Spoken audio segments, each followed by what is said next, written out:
Thank you for calling the markup. We've got a number of good bipartisan measures, and I'm glad to support all of them. I'd like to start with a measure I authored, which sends a strong message as Kenya prepares for its next elections, and I'm grateful to you, Mr. Chairman, for bringing this resolution up today. I'm grateful to Mr. Smith of New Jersey and Ms. Bass of California, the chair and ranking members of the Africa Subcommittee, who are lead co-sponsors of this legislation. Kenya is an important partner of the United States. This is a country that promotes regional stability and serves as an economic and humanitarian hub for East Africa.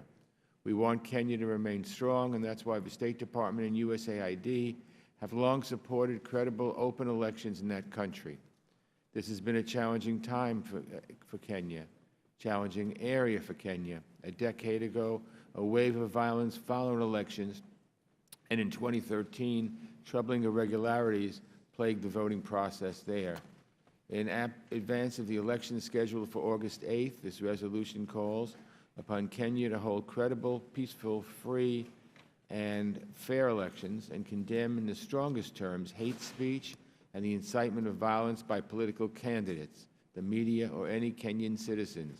It also calls upon the United States and Kenya's other international partners to continue to support Kenya's efforts to address the remaining electoral preparation challenges and to identify gaps where additional resources or diplomatic engagement could make important contributions to the conduct of the elections.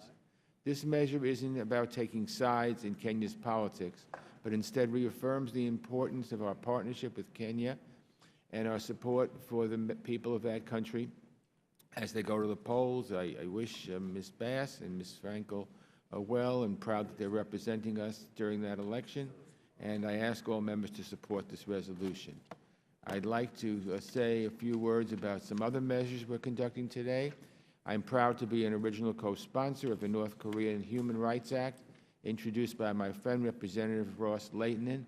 This measure authorizes the current law until 2022, extending American efforts to promote the human rights of North Koreans and making important adjustments to U.S. broadcasting and other efforts to get unbiased information in to the people of North Korea. These are timely changes, as we're all very concerned by North Korea's advancing weapons capability. I know the Chairman has done a lot of work with Korea. I've been there twice. Don't think we're going to go any in the future or in the short future, but I'm glad to support this measure. I think it sends a very strong message to the North Korean regime. I'm also glad to support another resolution from Chairman Smith calling on authorities in Ethiopia to lift the state of emergency and end the excessive use of force by Ethiopian security forces, urging protesters to refrain from violence and calling on the administration to hold accountable individuals responsible for gross human rights violations. I'm grateful to Mr. DeSantis for his resolution highlighting the devastating political, economic, and humanitarian crisis in Venezuela. With its massive energy resources, Venezuela should be one of the wealthiest countries in the world. It marks a profoundly sad day when our Congress and others in the international community must consider how to most effectively provide food and medicine to the Venezuelan people, but that's the deeply troubling record of the Maduro government.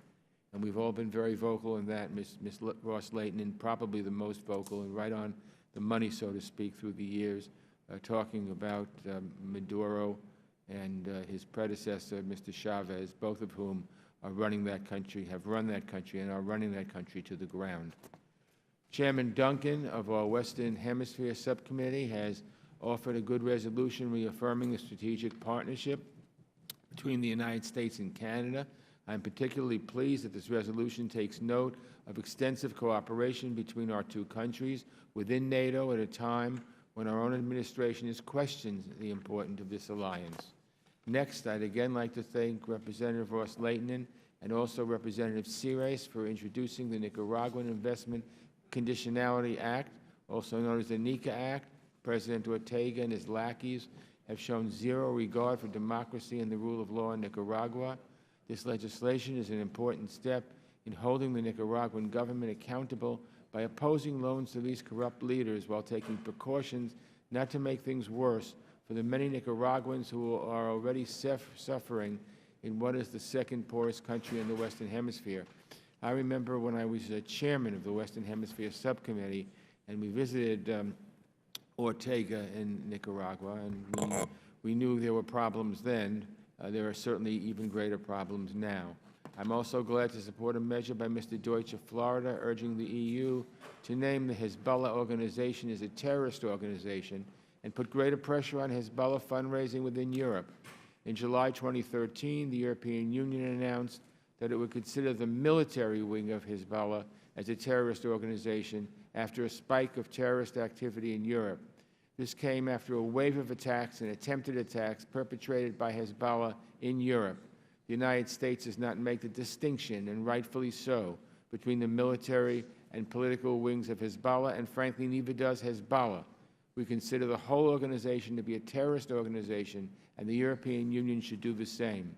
I appreciate Representative Castro and Wagner's leadership on the Association of Southeast Asian Nations, which we call ASEAN, both in offering this measure and launching the Congressional ASEAN Caucus.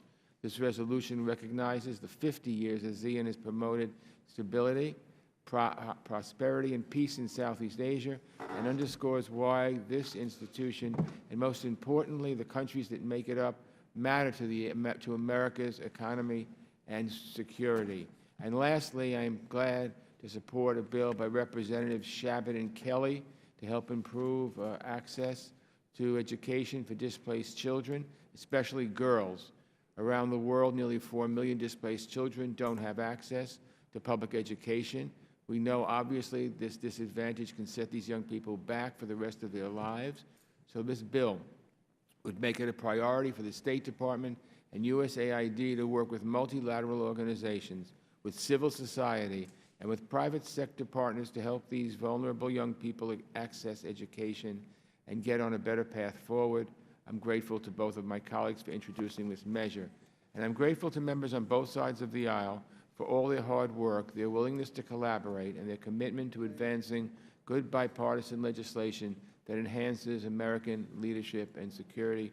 Mr. Chairman, this has been a hallmark of our committee under your leadership, and I'm delighted to play a part in it. Thank you. I yield back. Thank you. We go now to Eliana Ross-Layton.